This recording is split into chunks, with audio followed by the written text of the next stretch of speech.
Classical School of Thoughts. Founder of Classical School of Thought is Adam Smith. Adam Smith, also called father of economics.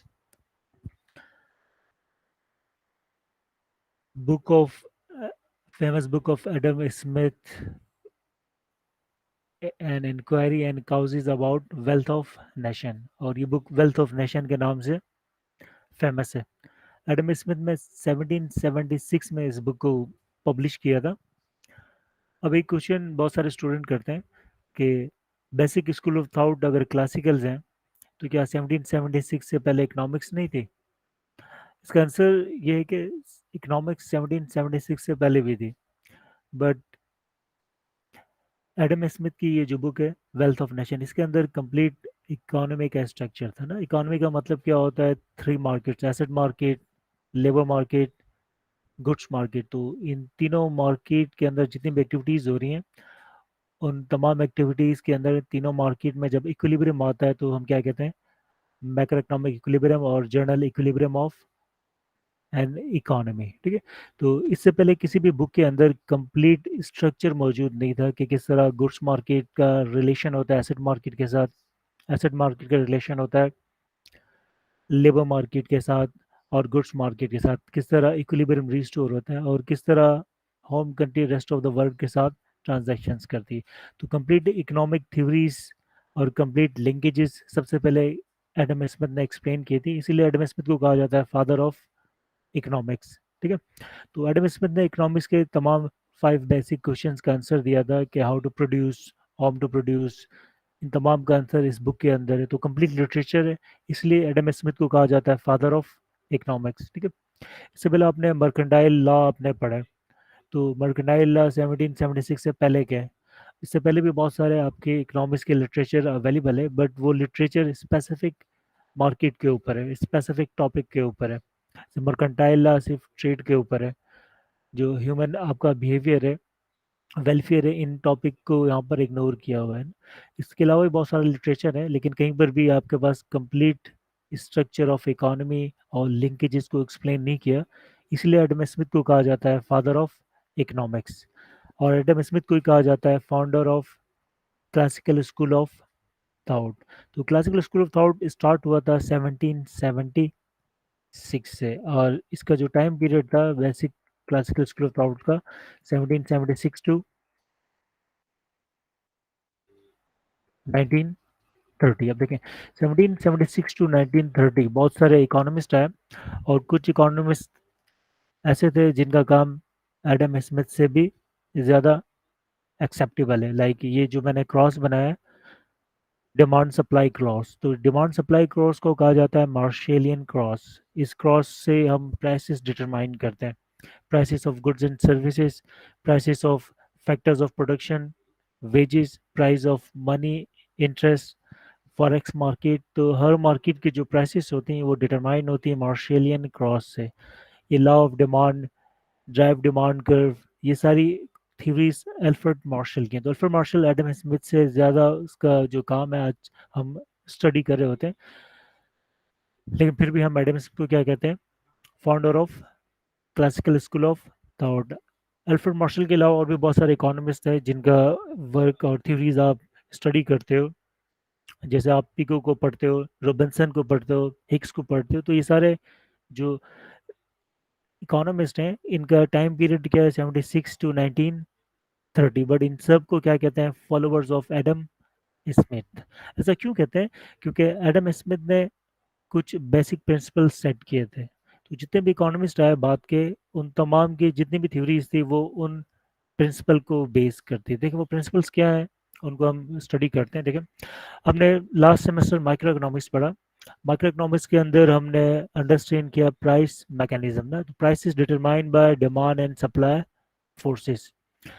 Equilibrium, market equilibrium means quantity demand equals to quantity supply. एक equilibrium point ये हमारे पास क्या है? Equilibrium quantity और market clearing price और equilibrium prices. तो ये प्राइसेस डिटरमाइन होती हैं डिमांड एंड सप्लाई से. क्लासिकल स्कूल ऑफ थॉट्स कहते हैं कि जो कंज्यूमर्स हैं और प्रोड्यूसर्स हैं दोनों रैशनल हैं. रैशनल इंडिविजुअल का मतलब क्या होता है कि एक रैशनल इंडिविजुअल जो डिसीजन मेकिंग करेगा वो क्या होगा, अपने ऑन इंटरेस्ट में बेस्ट डिसीजन करेगा। यानी मार्केट में सप्लायर उन्हीं प्रोडक्ट्स को सप्लाई करेगा जिसकी मार्केट में डिमांड है, ऐसी कोई प्रोडक्ट सेल नहीं करेगा, सप्लाई नहीं करेगा जिसकी डिमांड ना हो। तो मार्केट ऑलवेज इन इक्विलिब्रियम, तो मार्केट हमेशा आपके इक्विलिब्रियम पर है। This means demand always equals to supply, nothing remain for sale. तो क्लासिकल्स क्या कहते थे, इनकी बेसिक अजम्पशन क्या थी, rational consumers, rational producers. This means उनका जो डिसीजन होगा वो अपने ऑन इंटरेस्ट में बेस्ट होगा। जब डिसीजन बेस्ट होगा इसका मतलब मार्केट ऑलवेज इन इक्विलिब्रियम। अब देखें मार्केट ऑलवेज इन इक्विलिब्रियम को क्लासिकल्स किस तरह एक्सप्लेन करता है। अब मार्केट हमेशा कांस्टेंट तो नहीं होती ना, डिमांड के फैक्टर्स डिमांड को चेंज करते हैं, सप्लाई के फैक्टर्स सप्लाई को क्या करते हैं, चेंज कर रहे होते हैं। Let's suppose any factor of demand change, income change, consumer income increase का मतलब क्या है, डिमांड इंक्रीज। तो जैसे इनकम इंक्रीज होगी दिस मीन्स डिमांड कर shift rightward, income increase demand कर शिफ्ट राइटवर्ड का मतलब क्या है कि अब P1 प्राइसेस पे कंज्यूमर कितना डिमांड कर रहा है, कंज्यूमर ये डिमांड कर रहा है, क्यों, 3 डिमांड कर रहा है। बट प्रोड्यूसर P1 प्राइसेस पे सप्लाई कितना कर रहा है, क्यों, 1 सप्लाई कर रहा है। दिस मीन्स इनकम इंक्रीज होने से डिमांड ग्रेटर देन सप्लाई हो गया। अब क्या होगा आपका कि डिमांड एंड सप्लाई फोर्सेस, क्योंकि जब भी डिमांड ग्रेटर देन सप्लाई होती है प्राइसेस आपकी राइज होती हैं, प्राइसेस इंक्रीज होंगी। और कब तक इंक्रीज होंगी, जब तक डिमांड और सप्लाई दोबारा इक्वल ना हो जाए। तो ये ए पॉइंट है, ये बी पॉइंट। तो क्विकली इक्विलिब्रियम रिस्टोर हुआ। अब देखिए इक्विलिब्रियम क्यों रिस्टोर हुआ, क्योंकि प्राइसेस क्विकली मूव हुई। अगर प्राइसेस चेंज ना होती तो मार्केट में क्या होता, डिसइक्विलिब्रियम होता, डिमांड ग्रेटर देन सप्लाई। तो डिमांड बढ़ गई, बढ़ने के बाद मार्केट फोर्सेस यानी कि डिमांड एंड सप्लाई की वजह से, डिमांड और सप्लाई का वजह से का मतलब क्या है कि डिमांड जब भी ग्रेटर देन सप्लाई होगी प्राइसेस इंक्रीज। तो prices quickly increase towards equilibrium, जहां पर डिमांड और सप्लाई दोबारा इक्वल होंगे, प्राइसेस उस तरफ क्या कर रही है आपके पास, मूव कर रही है। तो इनकम इंक्रीज होने से मार्केट पे क्या इम्पैक्ट हुआ, क्विकली न्यू इक्विलिब्रियम सेट हो गया। ठीक है, और न्यू इक्विलिब्रियम जो सेट हुआ उसका जो रीजन है वो आपके पास क्या है, वो है प्राइसेस। तो क्लासिकल्स क्या कहते हैं कि प्राइसेस जो होती हैं वो आपके पास क्या होती हैं, फ्लेक्सिबल होती हैं। प्राइसेस फ्लेक्सिबल का मतलब क्या है, prices quickly move towards equilibrium. ठीक है, तो क्लासिकल स्कूल ऑफ थॉट्स क्या कहते हैं आपके पास, ये जो इनविजिबल हैंड का वर्ड क्लासिकल्स यूज करते हैं, ये इसका मतलब क्या होता है, डिमांड एंड सप्लाई फोर्सेस। यानी मार्केट के अंदर कोई भी फैक्टर आपका चेंज हो जाए, सप्लाई का कोई फैक्टर चेंज हो जाए, सप्लाई इंक्रीज और demand and supply forces prices को डिक्रीज करेंगे और न्यू इक्विलिब्रियम रीस्टोर। तो ये डिमांड एंड सप्लाई जो फोर्सेस हैं इनको क्लासिकल्स क्या कहते हैं, इनविजिबल हैंड कहते हैं। यानी कि आपका मार्केट हमेशा क्या होगी, इक्विलिब्रियम पर होगी। इक्विलिब्रियम पर क्यों होगी, due to demand and supply forces. Demand and supply forces means consumers and producers. तो क्लासिकल स्कूल ऑफ थॉट्स जो वर्ड यूज करते हैं, मार्केट ऑलवेज इन इक्विलिब्रियम, उसके पीछे जो पहला फैक्टर है वो आपके पास क्या है, फ्लेक्सिबिलिटी ऑफ प्राइसेस। तो क्लासिकल्स क्या की पहली जो अजम्पशन थी वो क्या थी, आपके पास प्राइस आपके क्या फ्लेक्सिबल है। अगर प्राइसेस फ्लेक्सिबल ना होते तो मार्केट में शॉर्ट टर्म के लिए या कुछ टाइम पीरियड के लिए डिसइक्विलिब्रियम होता है। डिसइक्विलिब्रियम क्या होता है, डिमांड ग्रेटर देन सप्लाई और सप्लाई ग्रेटर देन डिमांड, है ना। तो disequilibrium according to classical school of thoughts market के अंदर नहीं होता। क्यों नहीं होता, अगर डिमांड का कोई फैक्टर इंक्रीज होगा तो फौरन आपके पास क्या होगा, प्राइसेस रिस्पॉन्स करेगी, prices quickly move towards new equilibrium. Demand increase, price increase, और प्राइस इंक्रीज होने से quantity supply increase, new equilibrium restore at B point. अगर प्राइसेस फ्लेक्सिबल ना होती, प्राइसेस क्विकली मूव ना करती, तो इसका मतलब क्या होता, मार्केट में डिमांड ग्रेटर देन सप्लाई है। ठीक है, सेम मार्केट के अंदर फैक्टर्स जो चेंज होते हैं या तो वो डिमांड के होते हैं या तो वो सप्लाई के होते हैं।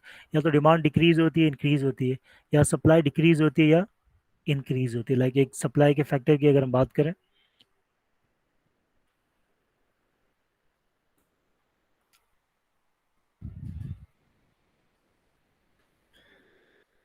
मार्केट के अंदर वेजेस इंक्रीज हो जाए, वेजेस इंक्रीज होने का मतलब क्या है, labour prices increase, labour price increase, cost of production increase और प्रोड्यूसर डिक्रीज, सप्लाई करो शिफ्ट लेफ्ट फॉरवर्ड। अब देखिए सप्लाई आपकी लेफ्ट फॉरवर्ड शिफ्ट हो गई। दिस मीन्स अब इस प्राइसेस पे producer willing to supply this quantity but consumer willing to demand this quantity. तो market forces demand and supply forces में सप्लाई लेस है आपके पास, डिमांड आपके पास क्या है, ग्रेटर है। तो प्राइसेस का बिहेवियर क्या होगा, प्राइसेस इंक्रीज होंगे। अब प्राइसेस इंक्रीज होंगे, प्राइसेस इंक्रीज होने से सप्लाई थोड़ी सी इंक्रीज होगी, डिमांड थोड़ी डिक्रीज होगी और न्यू इक्विलिब्रियम री अगेन रीस्टोर हो जाएगा। तो ये जो प्राइसेस आपकी राइज हुई है due to decrease in supply, ये राइज क्यों हुई, क्योंकि प्राइसेस आपके पास क्या है, फ्लेक्सिबल है। फ्लेक्सिबल का अपोजिट क्या होता है, स्टिकी और स्लोरी। तो प्राइसेस स्लो मूव नहीं होता, prices quickly move towards equilibrium. तो सप्लाई डिक्रीज हो जाए किसी भी फैक्टर से, प्राइसेस क्विकली इंक्रीज होंगी और इक्विलिब्रियम रीस्टोर हो जाएगा। इसी तरह any factor of supply like technology increase और number of suppliers increase, supply increase, supply करो शिफ्ट राइटवर्ड।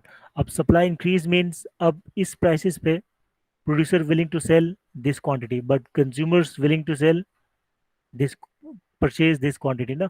तो अब क्या होगा, आपके पास demand and supply forces prices को डिक्रीज करेंगे, प्राइसेस क्विकली मूव होगी टुवर्ड्स न्यू इक्विलिब्रियम। तो न्यू इक्विलिब्रियम आपका रीस्टोर होगा 8Q2, ठीक है।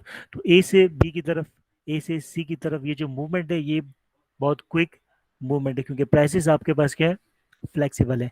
तो क्लासिकल स्कूल ऑफ थॉट्स क्या कहते थे कि इकोनॉमी ऑलवेज इन इक्विलिब्रियम। और इक्विलिब्रियम पर क्यों है, क्योंकि कंज्यूमर और प्रोड्यूसर्स रैशनल है, अपने ओन इंटरेस्ट में बेस्ट डिसीजन मेकिंग करते हैं। किसी भी फैक्टर की सप्लाई बढ़ जाए या डिमांड बढ़ जाए, प्राइसेस रिस्पॉन्स करती हैं और न्यू इक्विलिब्रियम आपका रीस्टोर होता है। तो सेकंड पॉइंट ऑफ क्लासिकल क्या है आपका, economy always in equilibrium.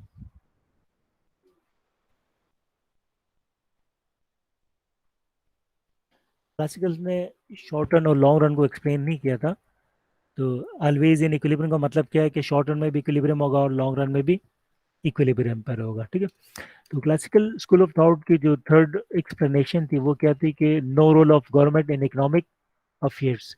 Government का रोल क्या होगा, ओनली एडमिनिस्ट्रेटिव और पॉलिसी साइड के ऊपर होगा। तो गवर्नमेंट का कोई रोल नहीं होगा इकोनॉमिक अफेयर्स पे, इकोनॉमिक डिसीजन मेकिंग कंज्यूमर्स और प्रोड्यूसर ही करेंगे। यानी कि आपके पास हमने एक कॉन्सेप्ट पढ़ा था माइक्रो इकोनॉमिक्स में, प्राइस सीलिंग।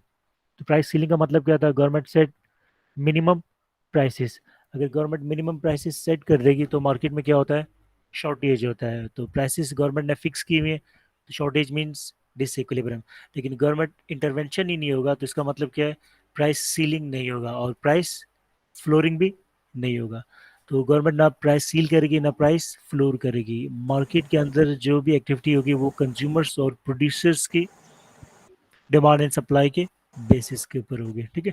तो हमने प्राइस सील पढ़ा था, प्राइस सील का मतलब क्या है, government set maximum prices, no more than this price. और प्राइस फ्लोरिंग का मतलब क्या था, गवर्नमेंट सेट ये मिनिमम प्राइसेस और इससे कम आपने पे नहीं करना। तो सीलिंग और फ्लोरिंग ये दोनों आपके पास क्या थी, government intervention in and economy. तो क्लासिकल्स क्या कहते हैं, no price ceiling no price flooring. यानी कि गवर्नमेंट का रोल इकोनॉमी में क्या होगा, आपके पास सिर्फ एडमिनिस्ट्रेटिव साइड के ऊपर होगा और इकोनॉमिक अफेयर्स में गवर्नमेंट का कोई रोल नहीं होगा, ठीक है। क्योंकि गवर्नमेंट का अगर रोल होगा तो क्लासिकल्स जो कहते थे इकोनॉमी ऑलवेज इन इक्विलिब्रियम, ये पॉसिबल नहीं है।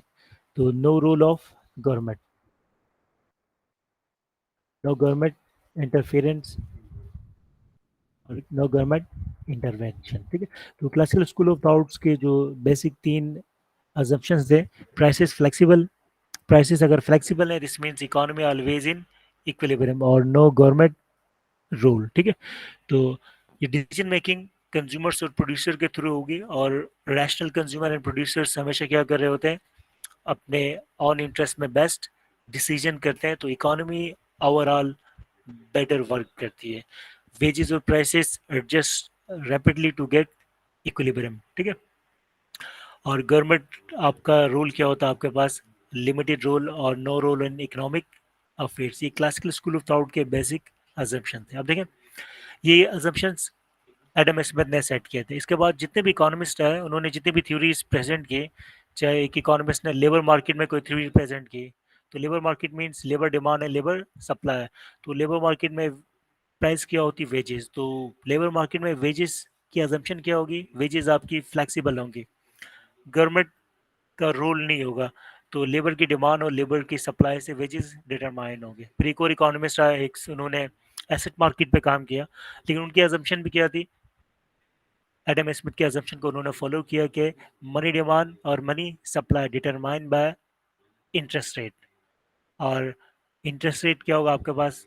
फ्लेक्सिबल होगा। जैसे मनी डिमांड बढ़ेगी इंटरेस्ट बढ़ जाएगा, मनी सप्लाई बढ़ेगी इंटरेस्ट रेट कम होगा, और asset market always in equilibrium. इस तरह जितने भी इकोनॉमिस्ट हैं उनका बेसिक अजम्पशंस क्या था? उनका जो अजम्पशन था वो क्या था? Prices flexible, no government intervention, और इकोनॉमी ऑलवेज इन इक्विलिब्रियम। तो three main points of classical school of thoughts जो ड्यूरिंग 1776 या 1930 के अंदर उन्होंने अपनी थ्योरीज प्रेजेंट की। तो इन्हें कहा जाता है basic classical school of thought. अब देखें,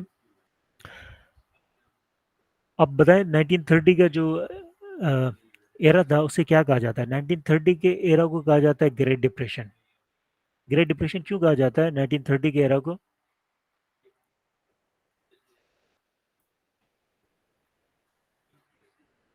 ठीक है, तो ये 1980 है। देखिए 1930 के बाद का जो एरा है उसे क्या कहा जाता है? Great depression. ये अनएम्प्लॉयमेंट का कर्व है। तो इस एरा में अनएम्प्लॉयमेंट रेट क्या था? सबसे हाईएस्ट अनएम्प्लॉयमेंट रेट था यूनाइटेड स्टेट्स का। ये जो ग्रेट डिप्रेशन है इसे क्यों कहा जाता है 1930 को? इसके पीछे क्या रीजन है? 1930 में क्या हुआ था? सर स्टॉक मार्केट क्रैश हुई थी ना। 1930 का जो पीरियड था उसके अंदर स्टॉक मार्केट का इतना रोल नहीं होता था इकोनॉमी के अंदर। 1914 के अंदर फर्स्ट वर्ल्ड वार स्टार्ट हुई थी ना? 14 में हुई थी, 16 में हुई थी? 14 में फर्स्ट वर्ल्ड वार स्टार्ट हो गई थी ना? और फर्स्ट वर्ल्ड वार आपके स्टार्ट हुए, पहले कुछ कंट्रीज उसके अंदर आपके पास इन्वॉल्व थी, फिर देखते देखते क्या हुआ आपके पास पूरे rest of the world first world war में इन्वॉल्व हो गई। फिर कुछ अरसे के लिए स्टॉप हुई, फिर सेकेंड वर्ल्ड वार आपकी शुरू हुई ना। तो 1914 से लेकर 1940 तक फर्स्ट वर्ल्ड वार और सेकेंड वर्ल्ड वार के impacts rest of the world क्या कर रहे थे? फेस कर रहे थे। ठीक है, अभी 1914 में फर्स्ट वर्ल्ड वार स्टार्ट हुई।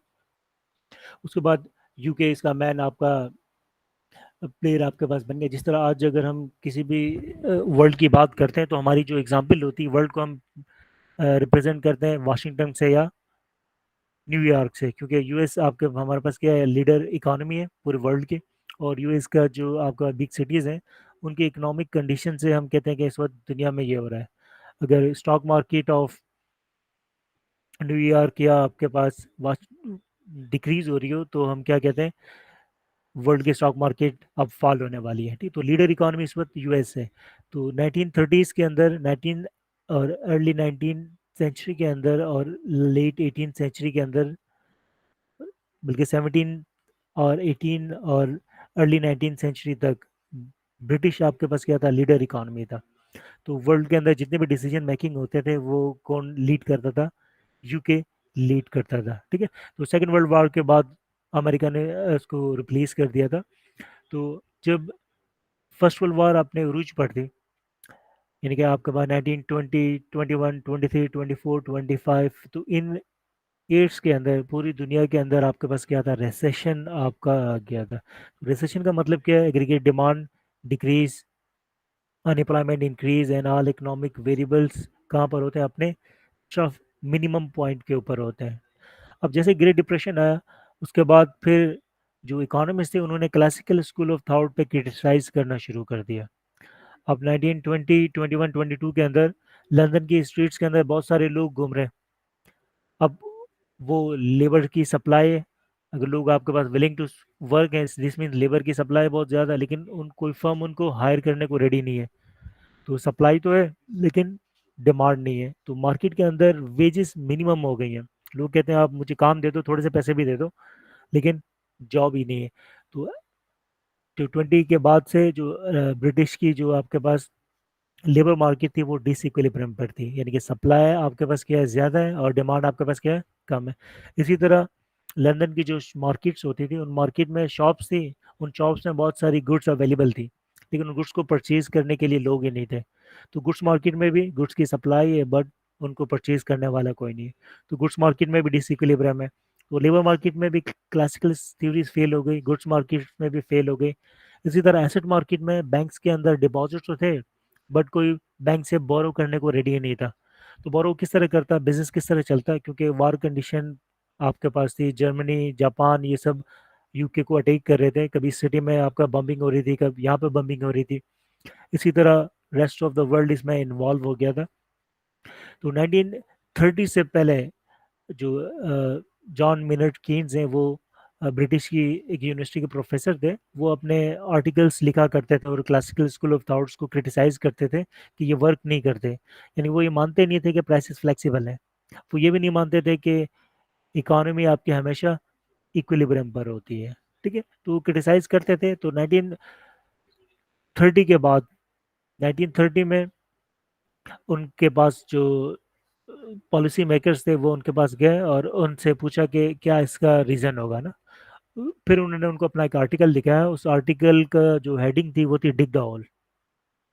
तो डिग द होल का मतलब क्या था, उन्होंने नेक्स्ट जो अपना आर्टिकल था उसमें डिटेल से एक्सप्लेन किया। उन्होंने कहा कि गवर्नमेंट इंटरवेंशन होनी चाहिए, कि इकोनॉमी जब भी रिसेशन में होती है उस इकोनॉमी को दोबारा एक्सपेंशन में मूव करने के लिए गवर्नमेंट इंटरवेंशन रिक्वायर्ड है। यानी कि गवर्नमेंट अगर स्पेंडिंग करेगी, गवर्नमेंट अगर इकोनॉमिक अफेयर्स में इंटरवीन करेगी तो आपकी इकोनॉमी में इक्विलिब्रियम आएगा, वरना आपकी इकोनॉमी के अंदर इक्विलिब्रियम नहीं आएगा। अब गवर्नमेंट इंटरवेंशन किस तरह होगी और डिग द होल का मतलब क्या है, तो कीन्स ने एक्सप्लेन किया कि अब गवर्नमेंट प्राइवेट जो सेक्टर है वो सिक्योर नहीं है, वो सिक्योर फील नहीं कर रहा, वो अनसर्टेन है। तो गवर्नमेंट को इकोनॉमिक अफेयर में इंटरवेंशन करना चाहिए, गवर्नमेंट प्रोडक्शन करना चाहिए, गवर्नमेंट दोबारा ब्रिजेस बनाना स्टार्ट कर दे, रोड्स बनाना स्टार्ट कर दे, न्यू हॉस्पिटल्स बनाना शुरू कर दे, और न्यू स्कूल कॉलेजेस और जो फैक्ट्रीज हैं, जो प्रोडक्शन साइट है, अगर प्राइवेट सेक्टर प्रोवाइड नहीं कर रहा है तो इन गुड्स को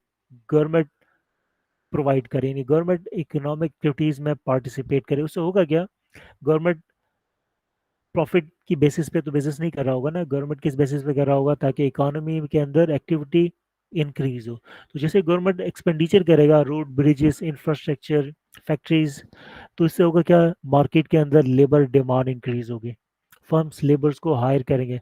जब फर्म्स लेबर को हायर करेंगे तो लेबर का इनकम लेवल जो पिछले 10 सालों से फॉल हो रहा था, 1914 से फॉल होना स्टार्ट हुआ था, तो अब वो क्या होगा, लोगों का इनकम लेवल इंक्रीज होगा। जब लोगों का इनकम लेवल इंक्रीज होगा तो अब ये लोग मार्केट से गुड्स एंड सर्विसेज को परचेज करेंगे। जब मार्केट से गुड्स एंड सर्विसेज को परचेज करेंगे तो प्रोड्यूसर्स, प्राइवेट सेक्टर मार्केट के अंदर एक्टिव हो जाएगा। प्राइवेट सेक्टर अब समझेगा कि अब गुड्स एंड सर्विस की डिमांड इंक्रीज हो गई है, अब वो बैंक से बोरो करेगा, लोन लेगा, न्यू मशीनरी परचेज करेगा, अपनी फैक्ट्रीज को दोबारा रन करेगा, और वो भी लेबर्स को मार्केट से क्या करेगा, डिमांड करेगा। इस तरह अनएम्प्लॉयमेंट डिक्रीज होगी, इनकम लेवल और इंक्रीज होगा, और एक्सपेंशन आपकी इकोनॉमी के अंदर होगा, और expansion follow by more expansion. तो ये कीन्स ने पूरा सर्किल समझाया। तो फिर गवर्नमेंट ने कीन्स की पॉलिसीज को अडॉप्ट करना स्टार्ट कर दिया, और गवर्नमेंट इकोनॉमिक एक्टिविटीज़ के अंदर इंटरफेयर करना स्टार्ट हुआ, और गवर्नमेंट प्रोडक्शन आपके स्टार्ट हो गए। तो 1930 के बाद जितने भी इकोनॉमिस्ट आए 1930 से 1960 तक, उन सबको कहा जाता है Keynesian school of thoughts, 1930 to 1960।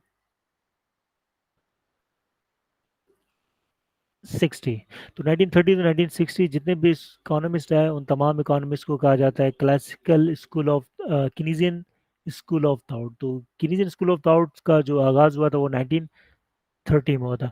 John minute Keynes की जो फेमस बुक है, उनकी बुक पब्लिश हुई थी 1936 में, लेकिन वो न्यूज़ आर्टिकल्स और गवर्नमेंट पॉलिसीज़ के अंदर बहुत ज़्यादा एक्टिव थे 1930 से। तो 1930 से कहा जाता है कि कीनीजियन एरा, आप देखिए Keynesian era classical school of thought की इन पॉइंट्स को किस तरह रिजेक्ट करता है। तो कीन्स ने सबसे पहले रिजेक्ट किया कि प्राइसेस आपकी फ्लेक्सिबल नहीं होती हैं, प्राइसेस मूव करती हैं बट इट टेक्स टाइम। ठीक है, प्राइसेस आपकी फ्लेक्सिबल नहीं है, मूव करती हैं, टेक्स टाइम ना, तो इसका मतलब क्या होगा कि प्राइसेस आपके फ्लेक्सिबल नहीं है, प्राइसेस क्या है आपका स्लो है, प्राइसेस स्लोली मूव करती हैं टुवर्ड्स इक्विलिब्रियम। अब अगर प्राइसेस स्लो मूव करती हैं तो उसका मतलब क्या है कि कुछ अरसे में गर्म मार्केट के अंदर क्या होगा, डिसइक्विलिब्रियम होगा। तो मार्केट के अंदर डिसइक्विलिब्रियम भी हो सकता है। तो क्लास कीन्स ने सबसे पहले शॉर्ट रन और लॉन्ग रन का आइडिया एक्सप्लेन किया। तो कीन्स ने कहा कि शॉर्ट रन के अंदर में भी इक्विलिब्रियम और में भी डिसइक्विलिब्रियम। डिसइक्विलिब्रियम क्यों होगा कि प्राइसेस स्लोली मूव कर रही हैं, तो जब तक प्राइसेस आपकी डिमांड सप्लाई को एडजस्ट नहीं करेंगे तब तक मार्केट में क्या होगा, डिसइक्विलिब्रियम होगा। ठीक है। और जो कीन्स का जो थर्ड पॉइंट था वो क्या था, गवर्नमेंट इंटर इंटरवेंशन और इंटरफेरेंस इन इकोनॉमिक अफेयर्स। तो government play important role in an economy. तो क्लासिकल्स क्या कहते हैं, no government role in economy. और कीन्स क्या कहता है, government play important role in economy. ठीक है। क्लासिकल्स क्या कहते हैं, प्राइसेस फ्लेक्सिबल। कीन्स क्या कहते हैं, प्राइसेस फ्लेक्सिबल नहीं होती, प्राइसेस आपकी मूव करती हैं बट इट टेक्स टाइम, यानी कि प्राइसेस क्या आपके पास स्लोली मूव टुवर्ड्स इक्विलिब्रियम। देखिए उसके रीजंस कीन्स ने क्या दी। कीन्स ने सबसे पहले एक्सप्लेन किया लेबर मार्केट का बिहेवियर। लेबर मार्केट का मतलब क्या होता है कि सप्लाई ऑफ लेबर, ठीक है, और डिमांड ऑफ लेबर। ठीक है। तो डिमांड ऑफ लेबर कौन कर रहा होता है, फर्म लेबर को डिमांड करती है। लेबर को सप्लाई कौन कर रहा होता है, हाउस होल्ड लेबर को सप्लाई करता है। ये आपके पास क्या है, वेजेस। तो ये आपके पास क्या है, इक्विलिब्रियम क्वांटिटी ऑफ एम्प्लॉयमेंट और लेबर फोर्स, और ये हमारे पास क्या है, इक्विलिब्रियम वेजेस। अब देखें, अब कीन्स कहता है कि जब भी कोई शख्स किसी कंपनी में जॉब करता है तो उसको एक डॉक्यूमेंट दिया जाता है, उस डॉक्यूमेंट के अंदर उसका कॉन्ट्रैक्ट होता है। उस कॉन्ट्रैक्ट में लिखा होता है कि 1 साल तक आपकी वेजेस ये रहेंगे।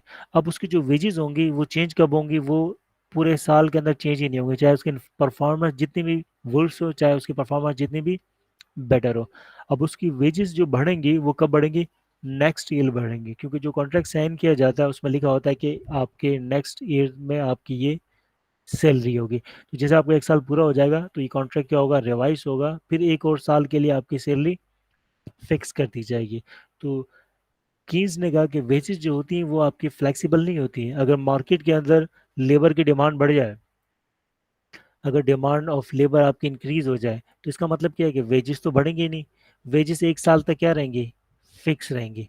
बढ़ेंगी कब, 1 साल के बाद। तो विद इन ईयर जो शॉर्ट रन पीरियड होगा उस पीरियड के अंदर मार्केट के अंदर क्या होगा, डिसइक्विलिब्रियम होगा, डिमांड ग्रेटर देन सप्लाई।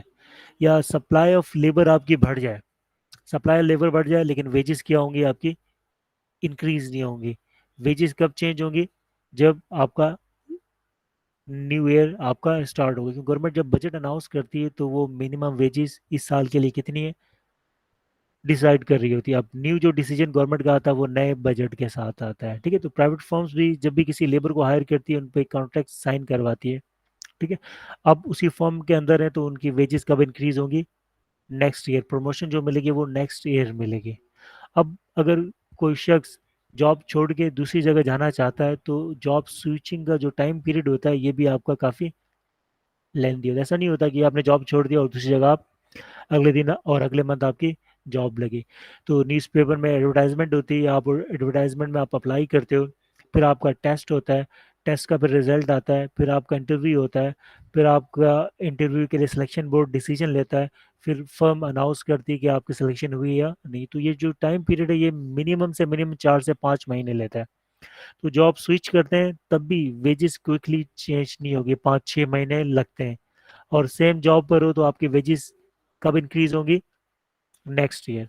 यानी कि कीन्स ने एक्सप्लेन किया कि जो प्राइसेस हैं वो फ्लेक्सिबल नहीं है, प्राइसेस मूव तो होती हैं बट इट टेक्स टाइम, और जब तक मूव नहीं हो रही उस वक्त तक मार्केट में क्या है, डिसइक्विलिब्रियम है। तो कीन्स ने क्या कहा कि डिसइक्विलिब्रियम भी हो सकता है और इक्विलिब्रियम भी हो सकता है। अगर डिमांड और सप्लाई फैक्टर्स चेंज नहीं हो रहे तो ठीक है, शॉर्ट टर्म में इक्विलिब्रियम है। बट कोई फैक्टर चेंज हो रहा है तो इसका मतलब क्या है, अब प्राइसेस स्लोली मूव करेंगे, क्विकली मूव नहीं करेंगे। तो फ्लेक्सिबल का मतलब क्या है? प्राइसेस आपकी क्विकली और रैपिडली मूव करती हैं, तो फौरन आपके पास क्या होता है, न्यू इक्विलिब्रियम आपके पास रीस्टोर हो जाता है। बट कीन्स क्या कहता है कि प्राइसेस आपकी फ्लेक्सिबल नहीं है, मूव करती हैं but it takes time. This means जब तक प्राइसेस मूव नहीं हो रही हैं, यानी कि विद इन ईयर आपका क्या होगा, डिसइक्विलिब्रियम हो। जब मूव हो जाएंगे तब आपके पास क्या होगा, इक्विलिब्रियम आपका रीस्टोर हो जाएगा। ठीक है, तो कीन्स ने शॉर्ट रन और लॉन्ग रन का आइडिया एक्सप्लेन किया। कीन्स ने कहा कि शॉर्ट रन के अंदर इक्विलिब्रियम या डिसइक्विलिब्रियम हो सकता है, बट कीन्स इस बात पे एग्री करता है कि लॉन्ग रन के अंदर इकोनॉमी हमेशा कहाँ पर होती है, इक्विलिब्रियम पर होती है। क्योंकि प्राइसेस स्लोली का मतलब क्या है कि लॉन्ग रन के अंदर आपकी प्राइसेस क्या होंगी, चेंज होंगी। तो प्राइसेस जैसे चेंज होंगी तो डिमांड और सप्लाई इक्वल होंगे। तो जो फोर्थ पॉइंट है उस पर एग्री करता है। अब फोर पॉइंट क्लासिकल्स का भी हम यही कह सकते हैं कि लॉन्ग रन इक्विलिब्रियम, क्योंकि क्लासिकल क्या कहता है, इकोनॉमी ऑलवेज इन इक्विलिब्रियम। तो क्लासिकल और किनीजियंस एक पॉइंट पे एग्री करते हैं, वो क्या है आपका, लॉन्ग रन इक्विलिब्रियम। और बाकी तीनों पॉइंट्स पे ना क्लासिकल्स और किनीजियन स्कूल ऑफ थॉट्स डिसएग्री करते हैं। ठीक है, अब देखें 1930 में जब वार आपकी स्टार्ट हुई 1914 के अंदर ना, तो 14 के बाद मार्केट में जो सिचुएशन थी वर्स से वर्स होती गई, और 1930 1920s के अंदर मार्केट सिचुएशन बहुत ज़्यादा वर्स थी। तो हर इकोनॉमिक वेरिएबल अपने मिनिमम पॉइंट के ऊपर था, वर्स पॉइंट के ऊपर था। इसीलिए इस पीरियड को क्या कहा जाता है, ग्रेट डिप्रेशन कहा जाता है। तो ये 1920 1930 1940 ये सब क्या आपके पास ये ग्रेट डिप्रेशन के पीरियड्स हैं। तो ग्रेट डिप्रेशन में अनएम्प्लॉयमेंट आपका इंक्रीज हो रहा है, आउटपुट आपका डिक्रीज हो रहा है। ये सेकेंड वर्ल्ड वॉर आपकी हुई थी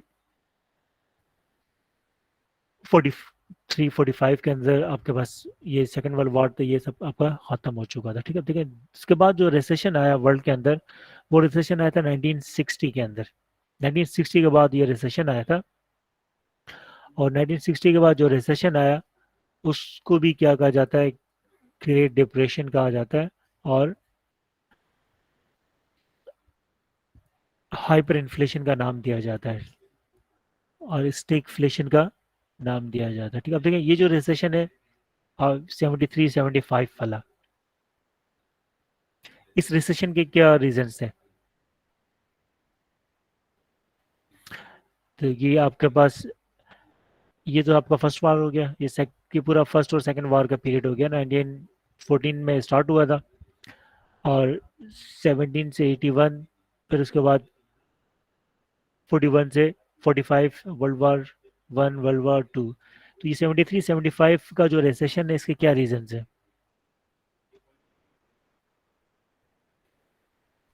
आप मुझको बताएगा?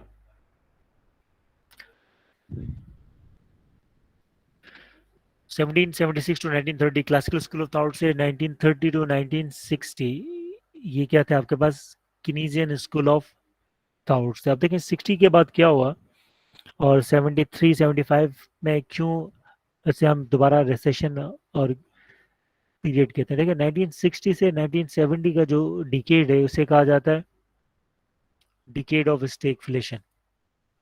स्टेगफ्लेशन एक सिचुएशन होती है जिसके अंदर प्राइसेस इंक्रीज होते होते मिनिमम होना स्टार्ट हो जाती है, और अनएम्प्लॉयमेंट रेट क्या होता है, बहुत ज़्यादा हाई होता है। तो स्टेगफ्लेशन के अंदर आपके पास क्या होता है, high unemployment with low prices.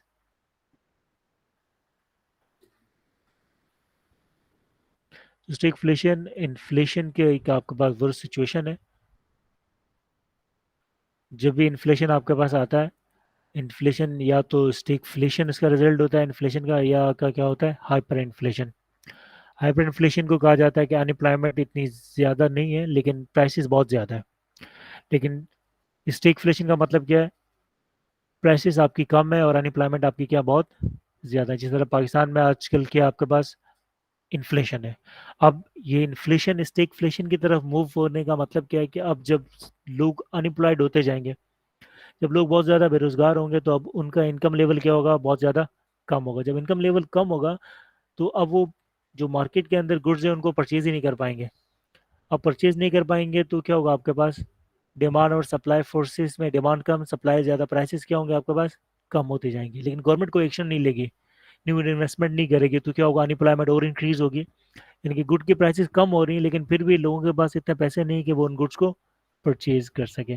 तो स्टैगफ्लेशन भी आपके पास क्या एक आफ्टर इफेक्ट है इन्फ्लेशन का, और हाइपर इन्फ्लेशन भी आपके पास क्या एक आफ्टर इफेक्ट है इन्फ्लेशन का। इससे पहले जो पाकिस्तान के अंदर इन्फ्लेशन होता था वो हाइपर इन्फ्लेशन की तरफ मूव होता था, यानी कि प्राइसेस तो बढ़ रही होती हैं लेकिन अनएम्प्लॉयमेंट पे इतना इम्पैक्ट नहीं होता था। अब जो इन्फ्लेशन का इम्पैक्ट जा रहा है वो किस तरफ जा रहा है, आपका स्टैगफ्लेशन की तरफ मूव हो रहा है, क्योंकि गवर्नमेंट कोई एक्शन ही नहीं ले रही है, कोई इन्वेस्टमेंट अपॉर्चुनिटीज क्रिएट ही नहीं कर रही है, और जो आपका परचेसिंग पावर है मंथ टू मंथ आपका क्या हो रहा है, फॉल हो रहा है। देखिए 1960 में क्या हुआ था, 1960 टू 70 का जो डिकेड था, इसमें लोगों ने किनीजियन स्कूल ऑफ थॉट्स को क्रिटिसाइज करना शुरू कर दिया। तो किनीजियन स्कूल ऑफ थॉट को किस बेसिस पे क्रिटिसाइज करना शुरू किया, कि गवर्नमेंट इंटरवेंशन की वजह से। तो 1960 के बाद जो इकोनॉमी के अंदर, वर्ल्ड इकोनॉमीज के अंदर जो इन्फ्लेशन आया, जो अनएम्प्लॉयमेंट आपकी राइज हुई, उसका रीज़न किसे दिया गया, उसका रीज़न दिया गया किनीजियन स्कूल ऑफ थॉट और government intervention in economic affair. देखें 1960 टू 70 का जो एरा था, जो वर्ल्ड के अंदर जो सबसे बड़ा आपका इवेंट था, वो क्या था, अरब इसराइल वार। तो जैसे अरब इसराइल वार हुई, अरब इसराइल जैसे वार हुई, तो अरब कंट्रीज ने ऑयल को यूज़ किया एज अ वेपन। तो जैसे उन्होंने ऑयल को वेपन यूज़ किया, उन्होंने ऑयल की सप्लाई क्या कर दी, डिक्रीज कर दी।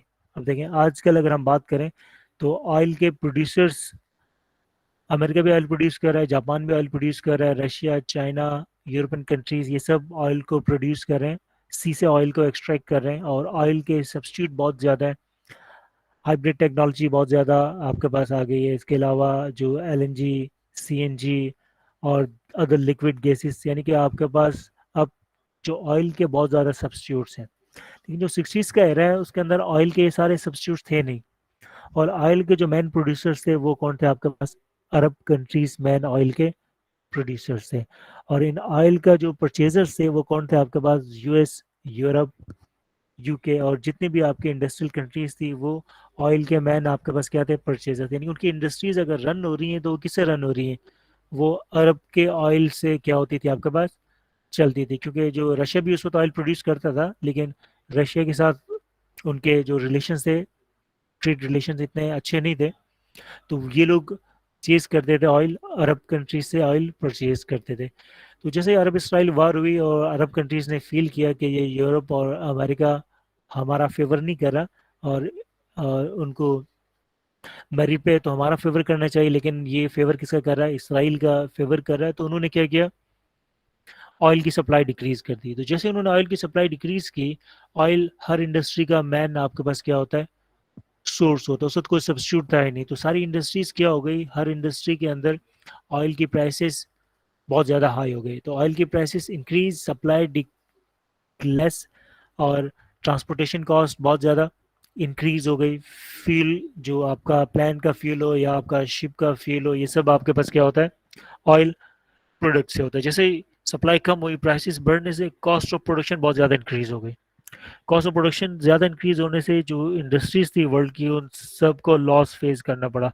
उन्होंने अपने लेबर्स को फायर किया, और जो प्रोडक्ट वो प्रोड्यूस करते थे उनके प्राइसेस क्या हो गई, बहुत ज़्यादा इंक्रीज हो गई, due to increase in cost of production.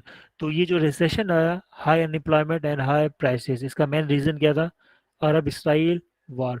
तो अरब इसराइल वार का रिलेशन डायरेक्ट जो उन्होंने कीनजियन स्कूल ऑफ थॉट के साथ दिया, उन्होंने कहा कि अगर अरब जो बिजनेस है, अरब जो रिफाइनरीज हैं, अरब की जो ऑयल सप्लायर कंपनीज हैं, उनके डिसीजन मेकिंग में गवर्नमेंट का रोल नहीं होता, तो ये जो फैक्ट्रीज हैं अरब की, ये जो ऑयल सप्लायर आपके पास कंपनीज हैं, ये कभी भी अपनी सप्लाई डिक्रीज नहीं करती। क्योंकि एक रैशनल जो प्रोड्यूसर होता है वो हमेशा डिसीजन ले रहा होता है अपने ऑन बेस्ट इंटरेस्ट के अंदर।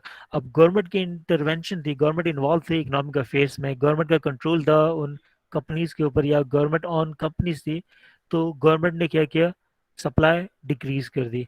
तो रैशनल प्रोड्यूसर कभी भी सप्लाई डिक्रीज नहीं करता है, क्योंकि सप्लाई डिक्रीज करने से अरब कंट्रीज ने भी कॉस्ट बियर किया। आपका जो ऑयल का जो आपके पास एक्सट्रैक्शन का जो आपका यूनिट होता है, उसको अगर आप स्टॉप करते हो तो फर्म बहुत ज़्यादा कॉस्ट बेयर करती है, क्योंकि लेबर तो उसके पास है। स्टॉप करने से वो क्या, और आपके पास जो वेल से एक्सट्रैक्ट हो रहा है वो पूरा प्रोसीजर क्या होता है, डिस्टर्ब होता है। फिर उसके बाद आपने सप्लाई आगे कर नहीं रही हो तो आपने अपने ऑयल को, डीजल को आपने क्या करना है, स्टोर करना है। स्टोर नहीं करोगे तो आपके पास क्या होगा, उसकी इन्वायरमेंटल कॉस्ट आपकी बहुत ज़्यादा हो जाएगी। तो अरब कंट्रीज़ को भी लॉस फेस करना पड़ा अपनी प्रोडक्शन और सप्लाई को स्टॉप करके। एक तो उनकी सेल कम हो गई, दूसरी उनकी कॉस्ट, एडिशनल कॉस्ट उन्होंने फेस किया। तो जो इकोनॉमिस्ट थे उन्होंने कहा कि अगर सप्लाई रैशनल होता तो कंट्रीज के अंदर वार कंडीशन कुछ भी हो, अरब इसराइल की वार हो, किसी भी कंट्री की वार हो, जो इकोनॉमिक डिसीजन मेकिंग है उन पे कोई इम्पैक्ट नहीं होना चाहिए था। तो लोगों ने किनीजियन स्कूल ऑफ थॉट्स को फॉलो किया और गवर्नमेंट इंटरवेंशन को उन्होंने अलाउ किया। तो इस वजह से ऑयल की सप्लाई स्टॉप हो गई। तो 1960 के बाद से क्लासिकल स्कूल ऑफ थॉट्स ने अपनी थ्योरीज को अपडेट किया और दोबारा इन्हीं अजम्पशन के साथ कि no government intervention, prices flexible और प्राइसेस फ्लेक्सिबल हो और गवर्नमेंट इंटरवेंशन ना हो, तो डिमांड और सप्लाई ऑलवेज क्या होती है, इक्वल होती है। उन्होंने दोबारा अपनी थ्योरीज को एक्सप्लेन किया, अपडेटेड थ्योरीज को प्रेजेंट किया। तो 1960 के बाद जो क्लासिकल्स आते हैं उन्हें कहा जाता है new classicals.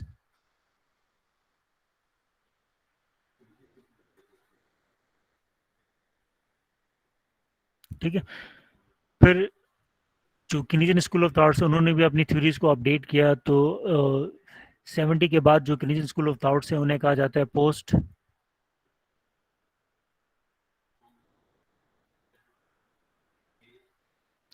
किनीजियन school of thoughts. ठीक है। उसके बाद क्लासिकल स्कूल ऑफ थॉट्स ने अपनी थ्योरीज को और अपडेट किया, तो कुछ क्लास स्कूल ऑफ थॉट्स को क्या कहा जाता है, तो new classical school of thoughts भी है, new classical school of thought भी है, पोस्ट किनीजियन स्कूल ऑफ थॉट्स भी है। तो ये सारे स्कूल ऑफ थॉट्स को हम क्या करते हैं, स्टडी कर रहे होते हैं। अगर हम गवर्नमेंट पॉलिसीज पढ़ रहे हैं तो इसका मतलब क्या है कि हम किनीजियन स्कूल ऑफ थॉट्स को हम पढ़ रहे हैं, यानी कि वो जो राइटर है वो क्या आपके पास पोस्ट किनीजियन स्कूल ऑफ थॉट का है। अगर हम माइक्रो इकोनॉमिक्स पढ़ रहे हैं तो माइक्रो इकोनॉमिक्स का जो 70% जो थ्योरीज हैं वो हम किसकी पढ़ रहे हैं, वो new classical school of thought की पढ़ रहे हैं। तो न्यू क्लासिकल्स भी हैं, न्यू क्लासिकल्स भी हैं, पोस्ट किनीजियन भी हैं, और इसके अलावा more than 100 school of thoughts हैं। बट जो बेसिक स्कूल ऑफ थॉट्स हैं वो कौन से हैं आपके, classical and Keynesian. Classical school of thought यानी कि फाउंडर ऑफ एडम स्मिथ, इसकी जो बुक है उसका नाम है an inquiry and causes about wealth of nation. Wealth of nation के नाम से फेमस है और ये पब्लिश हुई थी 1776 में। कीन्स की जो बुक है वो 1936 में पब्लिश हुई थी, और कीन्स की बुक का नाम है journal theory of income and unemployment. ठीक है। तो journal theory of income and unemployment के नाम से फेमस है कीन्स की बुक। ये था basic school of thought, classical and किनीजियन।